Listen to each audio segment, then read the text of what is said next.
empiezan el próximo miércoles. El caso de recesiones gingivales, yo he visto pues que en la clínica ya estamos viendo muchos pacientes con estas deformidades y la idea es poderlos saber tratar y manejar y en el momento que no sepamos, pues podamos revertir. Entonces, ¿qué son las recesiones? Pues son unas deformidades mucogingivales que vienen, digamos, asociadas a problemas congénitos, a problemas de desarrollo o problemas adquiridos en el tiempo, y así se genera pues este tipo de deformidades. ¿Qué produce esto? Pues un problema para nuestro paciente tanto en la estética como en la función. ¿Cómo la vamos a diagnosticar? Entonces vamos a tener unos criterios específicos para poder diagnosticar este tipo de deformidades. Hay un criterio clínico, morfológico y de severidad.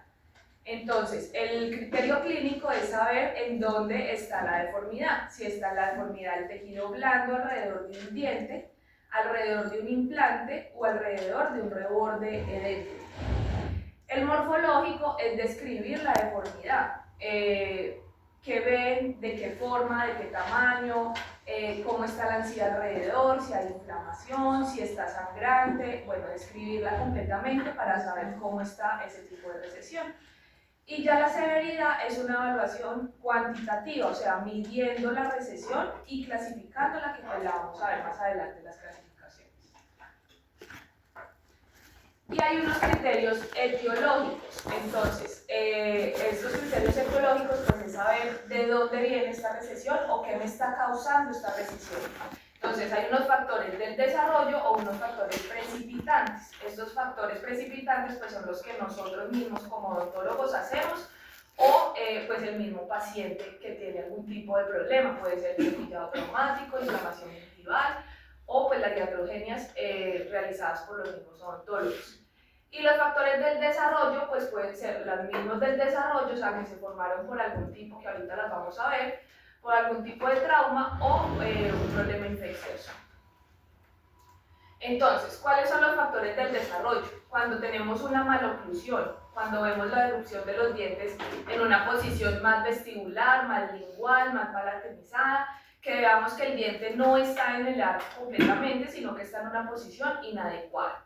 Cuando hay encía de herida insuficiente, eso es súper importante, siempre para la salud periodontal es muy importante que haya encía de herida. Entonces, cuando estos pacientes que no tienen encía de herida, es muy posible que se forme cualquier tipo de recesión, algún tipo de quiste en el tejido blando, frenillos sobreinsertados, también pues lo vamos a ver muy común, más que todo en la zona anterior, que son estos frenillos aberrantes que hacen que la recesión gingival se siga formando y cada vez sea mucho más grande por ese frenillo que se da.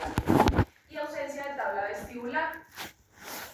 Ausencia de tabla vestibular, que cuando el paciente pues no tiene tabla vestibular, estos pacientes son muy factibles a que se produzca más recesión gingival. Ahí el último corte es como un corte tomográfico, la zona de acá es la parte vestibular, que es la tabla vestibular, entonces la vemos súper delgadita, y cuando tenemos estos pacientes, pues obviamente, como el hueso siempre va, la encía siempre va detrás del huesito, pues cada vez va a haber mayor recesión por no tener esa tabla vestibular. Traumatismos. Fracturas coronales, fracturas radiculares, lesiones traumáticas del diente o del hueso, defectos después de las exodoncias, esto es súper común, cuando hacen las exodoncias súper traumáticas, que le van un colgajo, que hay que hacer osteotomía, que después no pueden posicionar bien el colgajo de los dientes continuos de los que hicimos la exodoncia, eso siempre, casi siempre, pues va a quedar una recesión de estos dientes de enseguida, porque pues el colgajo no va a quedar posicionado adecuadamente, entonces esos dientes van a sufrir siempre de recesión. Y daños después de procedimientos dentales, bueno, pues ya son múltiples, el más común pueden ser las exodoncias, el más común puede ser las exodoncias traumáticas, pero pues como cualquier cosa, pues nos puede pasar que con la fresa lesionen la encía, que con los discos es muy común cuando están muriendo, todas esas lesiones traumáticas pues que pueden generar en un futuro que ese diente pues produzca algún tipo de recesión. Y los infecciosos pues son los más comunes, que es la periodontitis, que como sabemos pues la periodontitis es la pérdida ósea.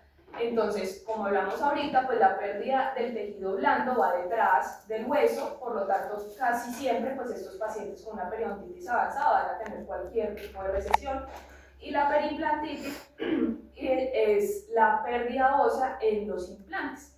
Entonces lo mismo, cuando ya de pronto ustedes ven un implante donde se expone la rosca, donde se expone como tal el material metálico del implante, pues es porque ya está produciendo una recesión del tejido blando. Y los factores precipitantes, como les decía, son los que nosotros causamos o causa el mismo paciente. El más común, pues el cepillado traumático, cuando el paciente se cepilla demasiado duro,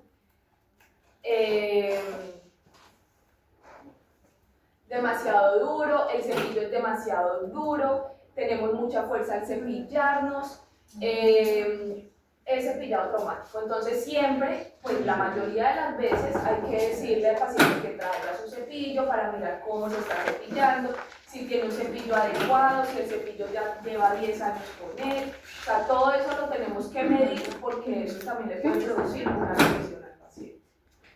Inflamación gingival, pues cuando hay acúmulo de placa bacteriana, cuando hay mucho sangrado, cuando hay mucha inflamación, eso también puede producir cualquier tipo de recesión. Y las iatrogenias, que son realizadas últimamente por nuestros colegas, si se pueden llamar así, pero pues ahora se ven muchos casos en los que pues no les importa exactamente nada de la biología periodontal, de nuestra encía, de la encía del paciente, y al montar carillas, resinas, creo que tenemos varios casos en la clínica en donde vemos pues que definitivamente nada que nosotros hagamos periodontalmente va a funcionar porque pues ya invadieron todo lo que tenían que invadir de la encía, y esta enfermedad periodontal pues siempre va a estar presente en boca. Estos son conceptos que creo que ya los han visto, pero quiero que los tengan súper claros, de un fenotipo periodontal. Entonces, antes hablábamos de un biotipo periodontal, ahora estamos hablando de un fenotipo periodontal en la nueva clasificación. Ellos lo dividen en un fenotipo delgado festoneado y un fenotipo grueso y plano. Esas dos son los dos tipos de fenotipos que tenemos. Asimismo lo dividen en cinco ítems para nosotros saber cuáles son las características especiales del delgado y del grueso. Forma de la corona, convexidad cervical, contactos interproximales, banda de encía queratinizada. Están llegando muy tarde. Banda de encía queratinizada y hueso alveolar. Entonces les voy a mostrar como la foto clínicamente para que sepamos cómo diferenciarnos. Entonces, fenotipo delgado es esta fotico de acá, fenotipo grueso es la fotico de allá. Entonces, coronas, forma de la corona triangulares, fenotipo delgado, forma de la corona cuadradas. Banda de encía queratinizada ancha, es súper básico que siempre en un fenotipo grueso la banda de encía queratinizada sea súper gruesa, que es la que se ve allá. En cambio, en un fenotipo delgado es pues muy delgadita. Los contactos interproximales en el fenotipo delgado van más hacia incisal y en el fenotipo grueso van más hacia apical. Y la convexidad cervical es mucho más pronunciada en un fenotipo grueso que en un delgado. Entonces, eso pues súper claro. Y es muy común también que se vean los dientes. Pero eso es más como por el frenillo. O sea, no... Pero los laterales también. Sí, a veces de pronto, pues por la misma, como el mismo fenotipo tan grueso produce hiperplasia y eso le puede generar espacios entre los dientes. Ah, bueno, eso es otro que era lo que hablábamos ayer con la doctora Marión, que estos fenotipos, el fenotipo grueso es mucho más susceptible a agrandamientos gingivales y el fenotipo delgado a recesiones gingivales. Obviamente no quiere decir que en un fenotipo delgado no haya un agrandamiento o en un fenotipo grueso no haya una recesión, pero lo más susceptible es que cada uno de estos fenotipos reaccione a un agrandamiento el grueso y a una recesión el delgado. Y estos son otros dos conceptos súper importantes. dehiscencia y fenestración. Entonces, ¿qué es una dehiscencia? Es un defecto de hendidura del margen óseo o blando. Entonces, como ven, acá hay unas fotos también clínicas, entonces la hendidura es completamente en U hacia apical. Ese es el defecto, completamente en U. Y una fenestración es una ventana. Tenemos encía alrededor y hueso alrededor, pero es en forma de ventanita. Entonces ahí completamente, pues ahí se ve un implante, pero pues se ve la raíz del diente, pero yo tengo encía alrededor, entonces lo veo como una fenestración. Y una dehiscencia es completamente en forma de U hasta apical. Esa es la diferencia entre una y otra. Ahora sí, entonces, ¿qué son las recesiones gingivales? Linda en el 83 la define como una lesión en la que el margen gingival migra apicalmente y pasa a localizarse por debajo de la unión amelocemental.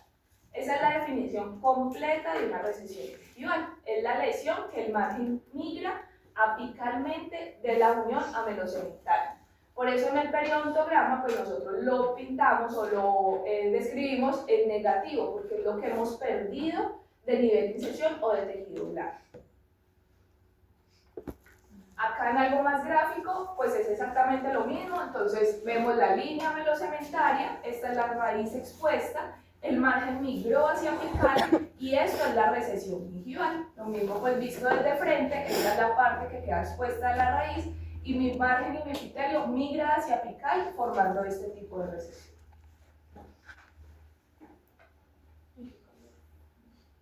Bueno, la literatura entonces, ¿qué reporta? El efecto del trauma oclusal es como el factor más importante o más predecible para que se formen recesiones gingivales. Entonces hay múltiples artículos diciendo pues que el efecto oclusal es súper importante mantenerlo estable para que estas recesiones gingivales o desaparezcan, pues haciendo el tratamiento que vamos a ver más adelante, o definitivamente poderlo controlar y tratar para que eso no funcione, no haga una severidad más grande pues, de la recesión.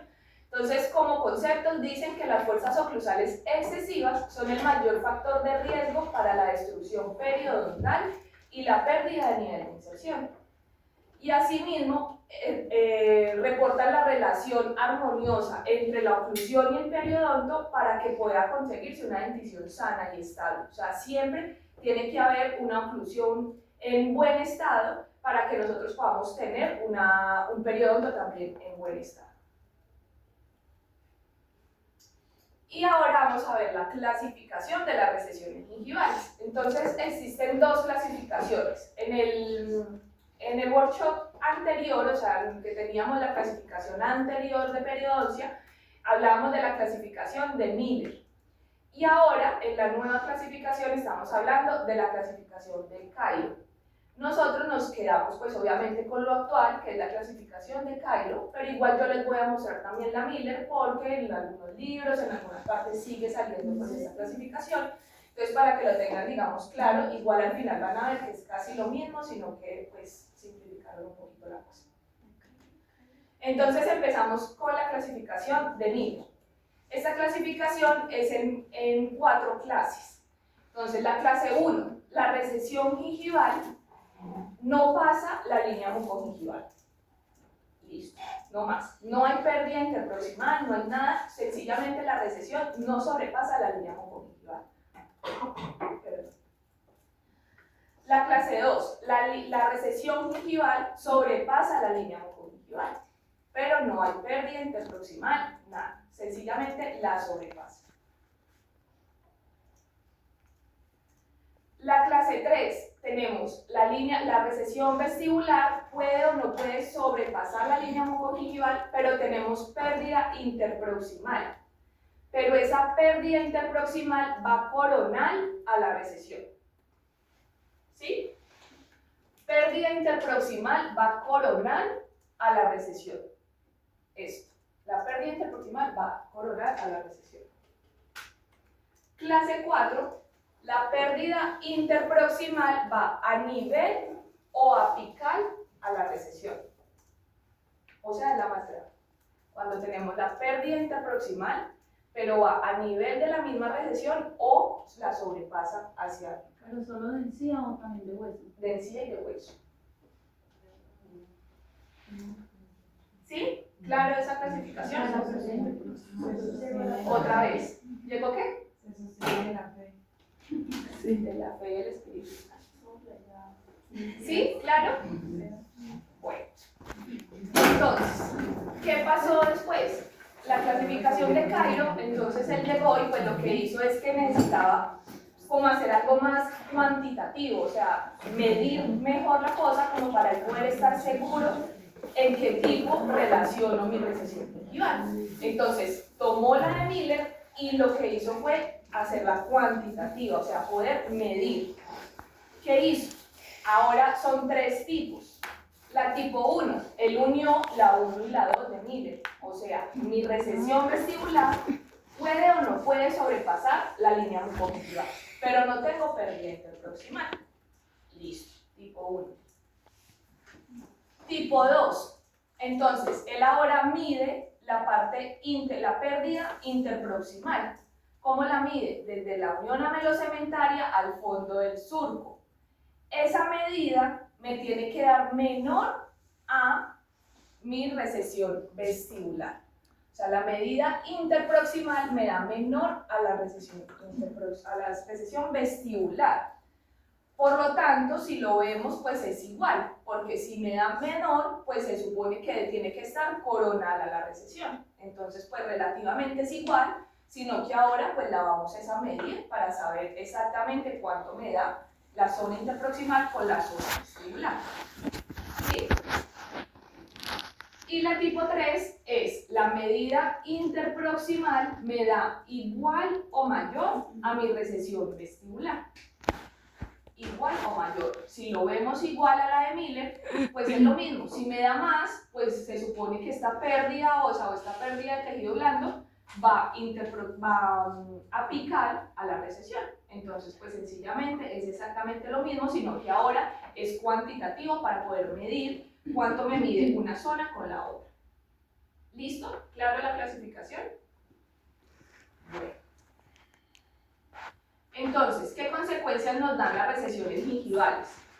Nos da una consecuencia estética, donde el paciente pues obviamente asiste diciendo que no le gustan sus dientes, que están unos más largos que los otros, que no les gusta el color amarillo de las raíces. Bueno, estéticamente a él no le gusta verse las recesiones gingivales, entonces él asiste para saber qué podemos hacer. Hipersensibilidad creo que es de las más comunes. Que el paciente no se pueda cepillar los dientes, que no resista el agua, que no resista el calor, que no resista el dulce, porque sencillamente pues, le produce mucha sensibilidad. Y las caries o lesiones no cariosas, que son las fracciones las más comunes, en donde vemos pues, la recesión, pero además de todo la discontinuidad del esmalte y la forma de cuña, que también creo que es como de los más comunes que vemos en nuestros pacientes. ¿Cómo los podemos tratar? Entonces, el tratamiento de las recesiones gingivales. ¿Cuándo y cómo? ¿Qué es lo primero que debemos hacer para tratar estas enfermedades? Lo primero es identificar la recesión, o sea, clasificarla, describirla, saber dónde la tiene, cómo está, qué tan grande está y en qué tipo de Cairo está mi recesión gingival. Después, ¿qué me está causando la recesión gingival? Lo que les digo, para nosotros tratar las enfermedades, pues tenemos que saber qué me causa esa enfermedad, o en este caso esa deformidad gingival. No vale la pena tratar nada si no estamos tratando desde el principio la etiología del problema. Entonces, por más cirugías plásticas que nosotros hagamos, por más restauraciones cervicales o cuellitos, como los llaman, hagan, todo va a fracasar porque no estamos, digamos, tratando la enfermedad de base o lo que me está causando eso al paciente. ¿Cuáles son las más comunes? Pues el trauma cruzal es lo más común. Movimientos ortodónticos, a veces el mismo ortodoncista remite para que hagan como ese cubrimiento antes de empezar un tratamiento de ortodoncia, o porque el diente está pues en una mala posición y tiene una recesión muy grande, yo lo remite para poder ejercer fuerzas en esos dientes. Inserciones musculares, entonces evaluar si toca hacer la frigidectomía antes de hacerle de pronto la restauración o bueno, la cirugía, lo que determinemos hacer. ¿Y qué quiere el paciente o qué está sintiendo el paciente? Entonces, el paciente, ¿por qué se quiere cubrir esa recesión? Esto es súper importante porque a veces yo les digo, pues, ¿para qué la va a cubrir? Si el paciente no siente nada, si el paciente no le pasa nada, ¿para qué se va a cubrir esas recesiones? Si definitivamente el paciente no tiene sensibilidad, el paciente no le pasa absolutamente nada, pues no la cubre. Y lo primero para poder cubrir la recesión, pues es solucionar la causa. Entonces, cuando vayamos a cubrir cualquier tipo de recesión, tenemos que solucionar la causa para poderla cubrir. Eso es lo más importante que quiero que entiendan. Entonces, la primera fase del tratamiento, lo más importante pues es fase 1, que es donde vamos a hacer motivación e instrucciones de higiene oral. Es súper importante bajarle el índice de placa al paciente. Cambiarle el cepillo si es el caso, cambiarle a un cepillo dental suave, un manejo de la fuerza al paciente también para poderse cepillar y evitar las cremas dentales abrasivas. Hay unas cremas dentales esas que usan para blanquear o de carbón activado o todas esas cosas, eso antes genera que el periodonto siempre vaya a estar mucho más irritable y pues le pueda producir mayor tipo de recesiones gingivales. Entonces, restauraciones cervicales sí, obviamente funcionan, obviamente se pueden hacer, pero que sean unas buenas restauraciones cervicales. No es hacer por hacer y no es cubrir por cubrir, porque si la hacemos mal, pues obviamente va a ser peor para el paciente y le estamos generando es un problema al paciente más de una solución. Entonces, problemas, pues cuando hacemos las restauraciones cervicales y estas restauraciones quedan completamente desadaptadas, quedan sobrecontorneadas, no se pulen. En cosas de resina es una cosa, pero en parte de rehabilitación es otra. Cuando hacemos coronas, cuando hacen carillas, que queden completamente sobrecontorneados, sin respetar ningún tipo de espesor biológico de la encía. La encía no tiene por qué lesionarse, uno puede completamente aislar o poner un hilo retractor, funcionar bien, o sea, la idea es que hagan los tratamientos bien para que esto no pase y no le generemos un problema mayor al paciente.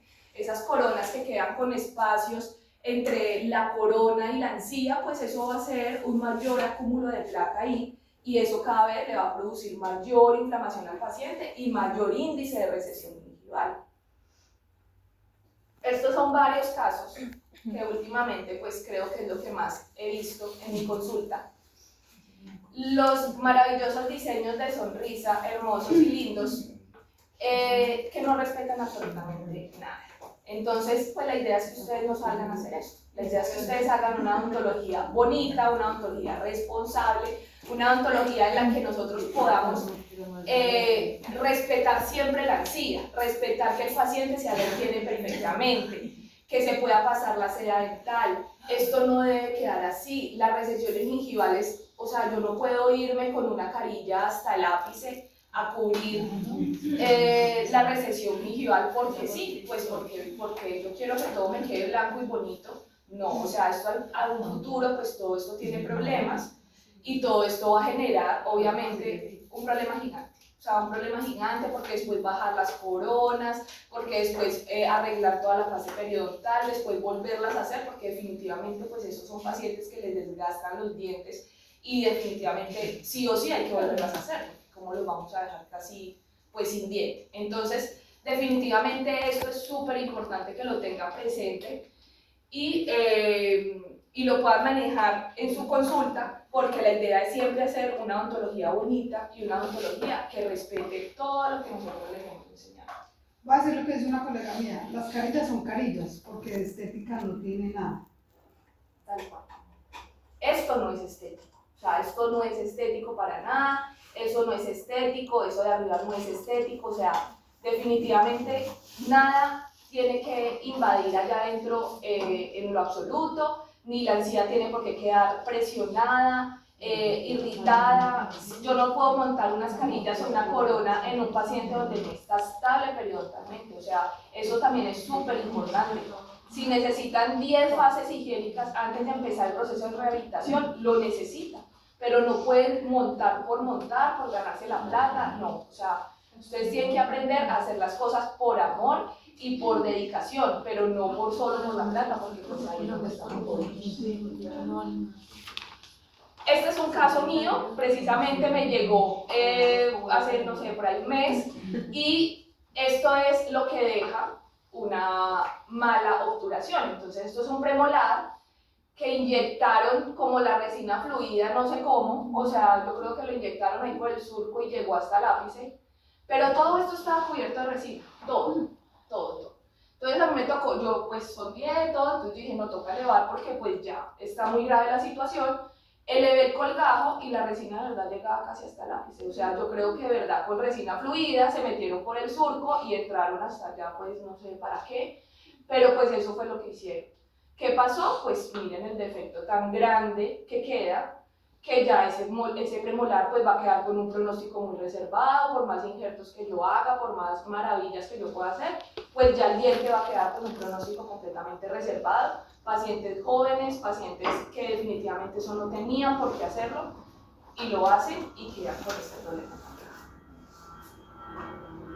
Y este pues fue la tapa, que también se los mostré por allá a mis compañeras. Esto es una tomografía, un paciente joven, no vive acá en Colombia, él vino hace un año a hacerse su diseño de sonrisa. Le hicieron su diseño de sonrisa casi hasta la cordal, o sea, eso da carillas en toda la boca, en toda, pero de verdad en toda la boca.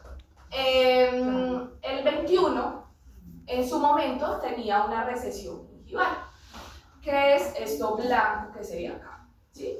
Entonces la recesión venía acá. Entonces la odontóloga muy linda, muy querida, dijo, no, hagamos todo el diseño, pero yo le tapo esa recesión también con cerámica. Y le hago un puente, que es lo que yo veo ahí, que pues no sé qué es la que quería hacer, pero hizo como esta férula acá por el diente de enseguida. O sea, todo esto es hueso, ¿sí? Acá está la encía, acá venía la recesión, y acá venía la encía, entonces ella cubrió todo esto y hizo un pegote ahí. Lindo. Entonces, el paciente se fue a vivir a España, pues él vive en España. Entonces se fue con su diseño hermoso, blanco, divino, y regresa ahora un año después. Bien, ahora sí necesita la periodoncista. Entonces vienen y me dicen, ya es que necesito que lo revise porque es que ese dientecito algo, cualquier cosita le está pasando. Sondeo, pues sondaje de 10 milímetros en todas las caras, movilidad, todo. Le mando la tomografía y oh sorpresa, miren el defecto óseo tan grande que tiene. Paciente joven, por ahí 26 años, creía yo, en el que pues ahí yo no hay nada que hacer. O sea, ahí pierde el diente, ahí toca sacar el diente. Problemas, soluciones, muchas. ¿Por qué? Porque pues ahí no ni siquiera puedo poner un implante, no hay hueso. Todo el defecto óseo que quedó acá en mesial, esto está completamente descubierto.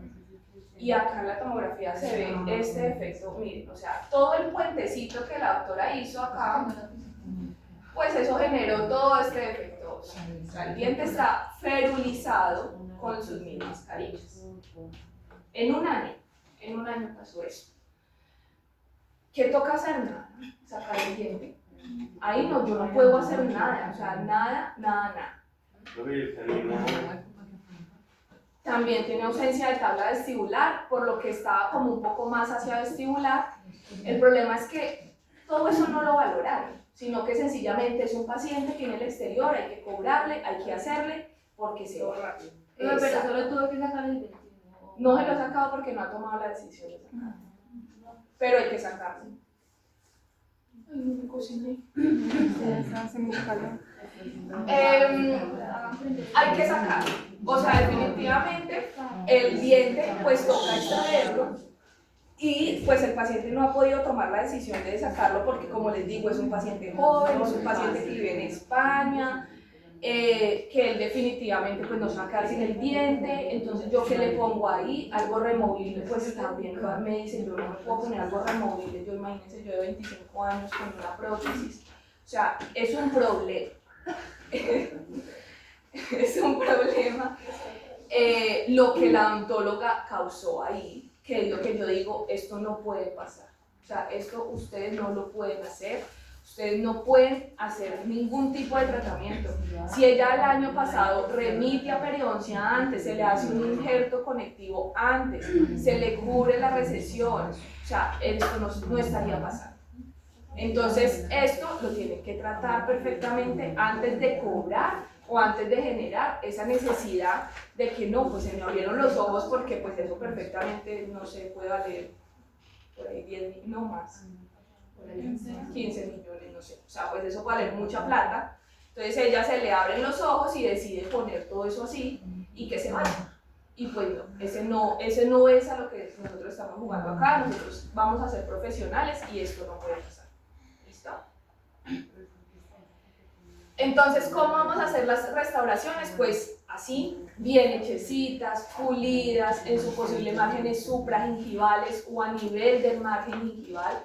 Tienen que pulir las superficies, las restauraciones, y en lo que se pueda, aislamiento absoluto, hilo retractor para poder separar la encía, para poder hacer bien la adhesión de la resina. O sea, las restauraciones cervicales funcionan, pero bien hechecitas, no tapar por tapar, que eso también lo hemos visto mucho, que llega el paciente con múltiples recesiones tipo 1, no hay que hacerle cuellos en todos los dientes porque sí, ¿no? O sea, no es necesario hacerlo si ellos no están causando absolutamente nada.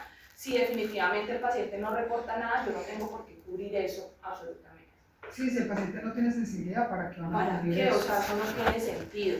Ya que porque acá se le vea, que el paciente diga, pero mirar opciones, pero no definitivamente llegar y cobrar porque yo necesito hacer como esos cuellos pues en todas las zonas.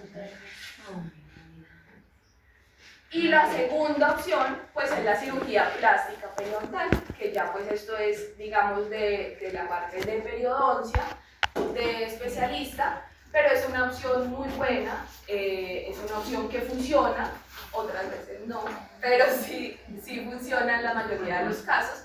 Entonces ustedes lo tienen que tener claro para que en su momento de odontólogos puedan saber en qué momento podemos remitir y podamos también ofrecerle al paciente esta opción de tratamiento. ¿Qué podemos hacer nosotros en la cirugía plástica? Aumentar la encía queratinizada. A veces la encía queratinizada es muy delgadita, entonces yo necesito engrosarla o aumentarla para poder funcionar mejor, ya sean movimientos ortodónticos, ya sea porque el diente esté un poco extruido y necesiten moverlo más y yo necesito engrosar para que esa recesión cada vez no aumente más, lo podemos hacer. Mejorar el fenotipo, es exactamente lo mismo que acabo de decir, o sencillamente cubrir la recesión para que pues, el paciente no siga presentando lo que esté presentando o por lo que asiste a nuestra consulta. Restauraciones cervicales versus la cirugía plástica. Pues sencillamente hay pacientes para todo. Por eso cada paciente es individual. Hay pacientes a los que le puedo hacer la restauración cervical, hay pacientes a los que le puedo hacer la cirugía plástica. Hay pacientes a los que no le puedo hacer cirugía plástica y me toca hacerle restauraciones cervicales también, claro. Hay pacientes en los que no se van a someter a la cirugía plástica. La cirugía plástica es dolorosa, es maluca, porque pues sencillamente hay que sacar del paladar injerto, entonces eso pues no es chévere. Entonces el paciente pues a veces dice, no, no me gusta eso, yo no quiero eso, pues entonces vamos por restauraciones cervicales. Pero que existe, existe. Esta es una pacientica mía, una paciente joven también, tiene esa recesión única porque ese diente estaba en trauma oclusal. Es una tipo 1, no tengo pérdida interproximal, yo le ofrezco la cirugía plástica y sencillamente como ven, pues la predecibilidad es perfecta. Yo llevo mi margen acá completamente, eso todavía le faltaba un poquito de cicatrización, pero yo engroso mi fenotipo periodontal y lo desplazo coronalmente y cubro en su totalidad la recesión. Le bajo al ajuste oclusal a ese diente y perfectamente esa paciente yo la vi hace muy poco y ya lleva 2 años con la cirugía y está perfecta, no tiene que estar molestando con las restauraciones cervicales, que se me cayó, que no se me cayó, que me duele, que me molesta, nada. O sea, la encía se adhiere completamente donde uno la deje, obviamente solucionando la causa, y eso es una cirugía que es completamente exitosa para el paciente. Este es otro, es también de las recesiones como más comunes que vemos, que es en la zona anteroinferior. recesiones pequeñas sin pérdida interproximal. Estas recesiones son las que tienen mayor predecibilidad. El injerto a veces no queda muy bonito porque se ve como la mancha blanca del injerto cuando se adhiere completamente. Pero pues hombre, ya de esto a esto pues queda muy bonita la encía. Este es el injerto gingival, esta es una técnica que se llama injerto gingival libre. Saco el cuadrito del paladar, me lo llevo a la recesión gingival, suturo, acá hago un colgajo a espesor parcial para que esta irrigación completamente se una con mi injerto. Y pues a los días ya la cicatrización del injerto como tal es ese, que también pues se cubre en su totalidad la recesión. Y esto es como para que lo tengan presente, el tipo de predecibilidad de cubrimiento. No toda recesión se puede cubrir, como les digo, no todo paciente es apto para la cirugía.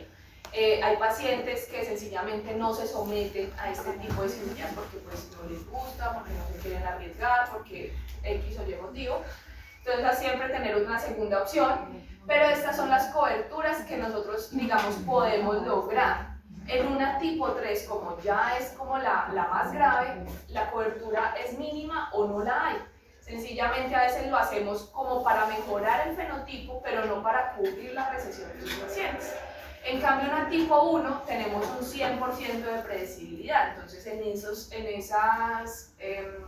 esas lesiones, pues sí es como tener de primera opción este tipo de recesiones de tratamiento para que el paciente se lo haga y pues pueda funcionar perfectamente. Y listo. ¿Dudas? ¿Inquietudes? Profe, en la clasificación, en caso de una pseudobolsa, ¿cómo se aproxima que es una pseudobolsa? ¿Cómo se clasificaría? Pero si hay pseudobolsa no hay recesión. O sea, porque por ejemplo, mi paciente tiene